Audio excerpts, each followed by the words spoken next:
Hello, it's your boy Jack Hartman. My pronouns are he, him. It is currently day 36 of being homeless, and I'm coming at you live from the Slenderman Woods again. Swear one of these days I'm gonna actually get nabbed. Oh my god. Honestly, now that I think about it, I don't know if being in these woods is doing anything for my PTSD.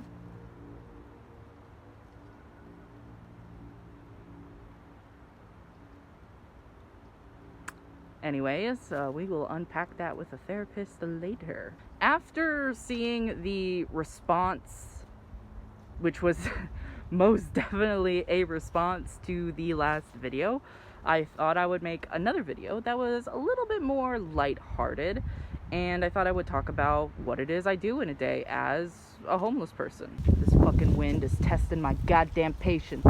It's as if I'm not recording a video out here. Excuse me, Mother Nature. Thank you. So every day pretty much starts the same. At 6:30 a.m. my alarm goes off and I ignore it and go back to sleep for like 15 minutes until 6:45 a.m. when the staff turn on the loudspeaker and announce first wake-up call. And the wake-up calls are basically just alarm clocks but over the loudspeaker. That's the first one. The second one goes off at like 7, and then the third one goes off at like 7:15, 7:20-ish. So you wake up, you have to gather all of your belongings, you have to pick up all of your bed sheets, your linen, and you have to return the bed sheets and the linen to the staff, and then you have to be out of the dorms by 7:30 a.m. And the staff is pretty gun-ho about making sure that you get out of the dorms at 7:30, because that is when they start cleaning the dorms. So you get up, you do all that, and then first thing to do that I personally do, that I've made a habit of, is to go check in and reserve your bed for this night, for like the night of the day. Like, if you wake up in the morning, you go check in, and that's your bed for the night type of deal, if that makes sense. If you don't reserve your bed by 9 a.m., you have to leave the shelter, and you have to wait about to like 6 p.m. to call the shelter and ask them if they have any beds available. And they might not have a bed available. So that's why, first thing in the morning, every morning, I have made it a personal habit of mine to make sure that that's the first thing that I do, so that I have a bed to sleep in that night. Now, this is where I'm wondering if this is just a my shelter thing or if other shelters are kind of like the same. But my shelter, once you check in, you do not have to leave the shelter. You can stay at the shelter all day, every day. And they provide 3 free meals every single day. I'm gonna do like another video where I kind of describe like the conditions of the shelter, but I do think it's actually at least good that they at least do these 2 things. I've heard in the past from other people staying at shelters that that's not always the case, and I would like to hear other people's experiences with shelters in the comments below if you're feeling ready to share. So 8 a.m. is breakfast, which consists of a bowl of cornflakes or Fruit Loops. You get a choice of milk, oatmeal, milk and oat milk, and water. No, and coffee. You get coffee too. After I eat, I take my morning medications at 9 or 9:30 a.m. After that is the part of the day where I have to keep myself busy. Because the one thing that like really gets to you while being homeless is boredom. And dude, when I tell you that being bored and homeless will eat you alive, I mean it. Like, it is so incredibly easy to fall into a depression while being homeless. So to combat this issue, the shelter provides 2 TVs that are always constantly playing movies and TV shows or YouTube videos or what have you. There's also a bookshelf full of books, and they have a few puzzles that you can play with. I've done a couple. I've never finished any because they're so big, but it's still something. Beyond that, what I try to do is try to keep my brain sharp and stimulated, because again, being homeless, most of what you're doing is just kind of sitting around waiting for things to happen, or smoking if that's what you fancy, which I don't, so that's another thing that I don't do. So I spend most of my downtime really focusing on my mental health, which for me includes journaling, keeping track of my triggers, watching subliminals, listening to music that uplifts me, doing my DBT workbook, reading my DBT workbook, and reading a book called The Adult Children of Emotionally Immature Parents, which I really recommend, by the way, if you're interested. I also spend quite a bit of time on my hobbies, which is like writing, sketching, a little bit of singing, but you know, I'm not gonna brag about that right now. I'm not really out here giving people free concerts when they didn't consent to it, if you catch my drift. One of my current hyperfixations right now actually is I am working on creating my own tabletop RPG, which is kind of a like mixture version of D&D, Skyrim, and Dragon Age. And hey, I might as well just add making these videos to the list as well. Why not?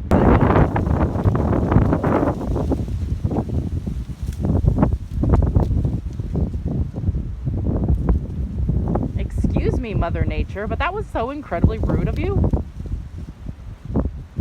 Excuse me, do you mind?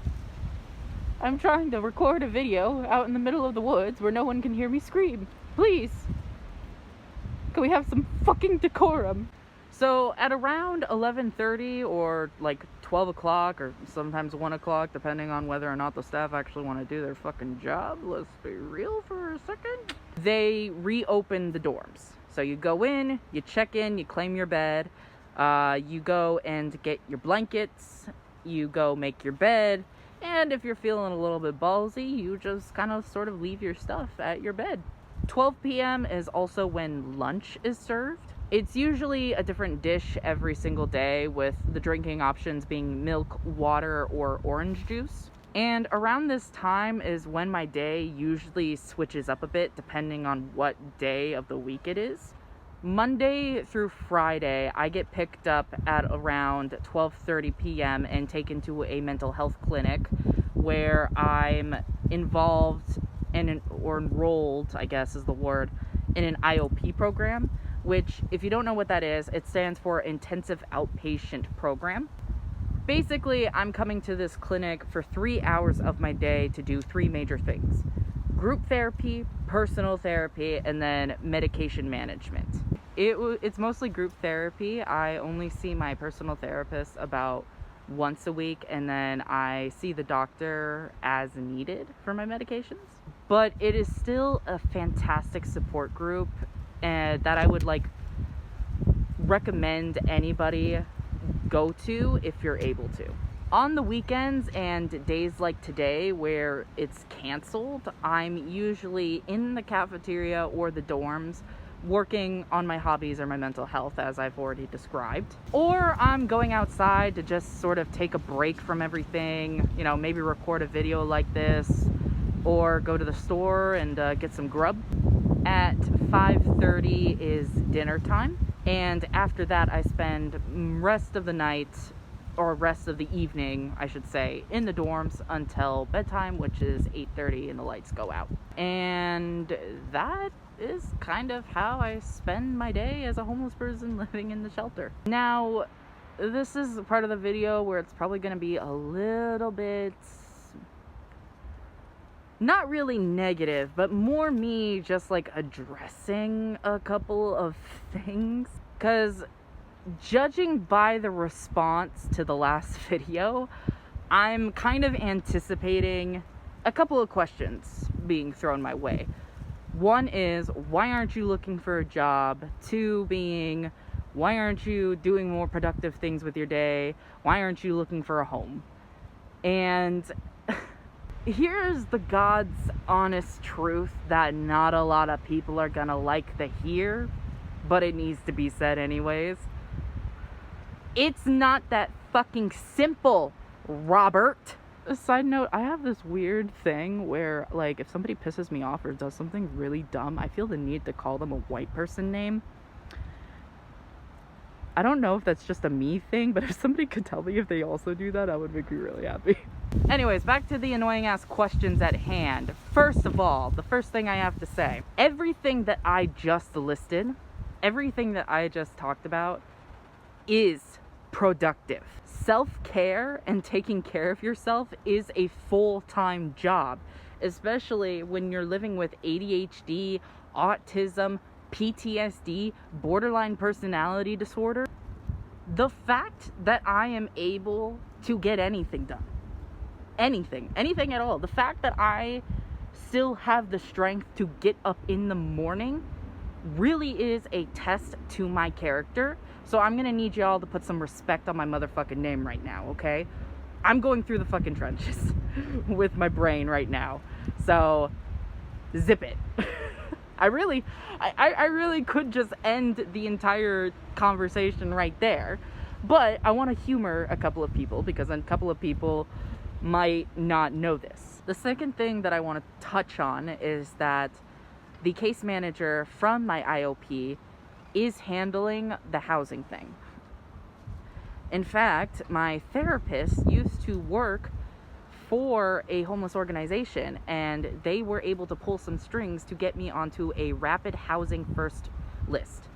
So I'm actually expecting a call today, hearing from that organization to see if maybe they can actually put me into some housing sooner rather than later. However, because our government, housing funding and vouchers are all pretty much gone, are all pretty much used up. At least that's the case in my state. I don't know about anybody else's state. The social programs that we have in this country as of right now are under enormous strain. And by the way, if you voted for Trump, thank you. You voted to make that shit worse. Thanks. And finally, I want to address this last thing that a lot of people don't seem to be aware of or don't understand. But if you have no home, you have no address, therefore you cannot get a job. And if you have no money, you cannot get a PO box, therefore you cannot get a substitute address, therefore you cannot get a job.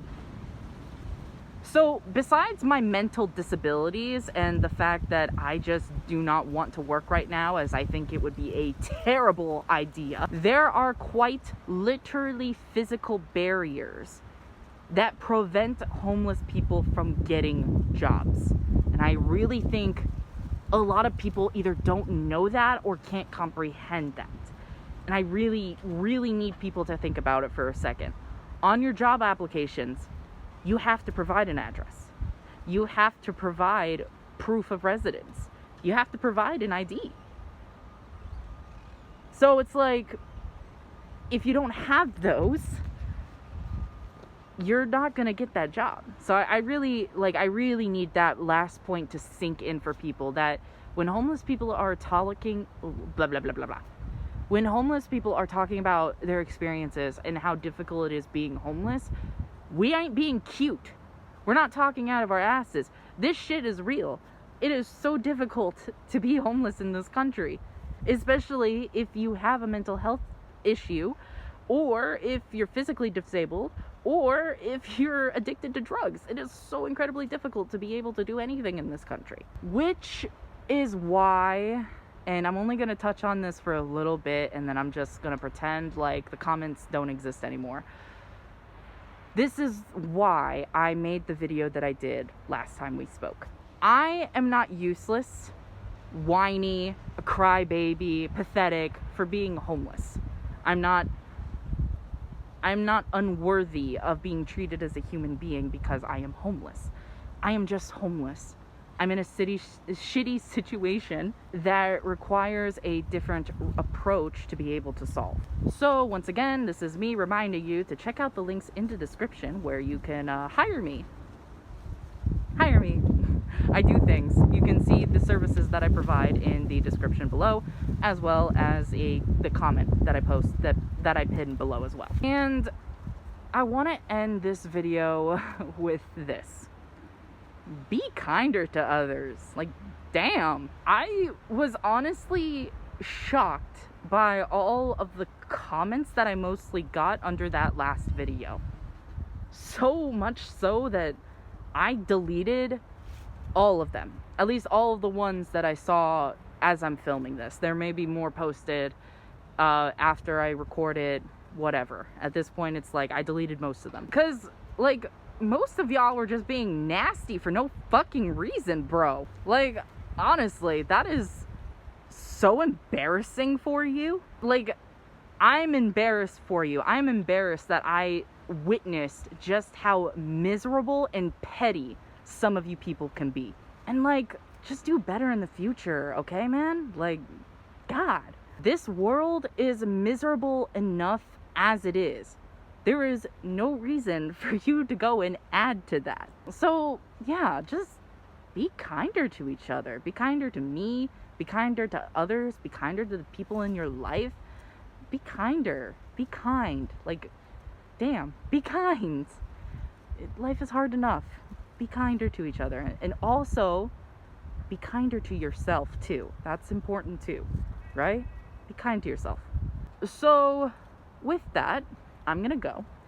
And hopefully in the next video, fingers crossed, I'll have some good news for y'all. In the meantime, bye for now.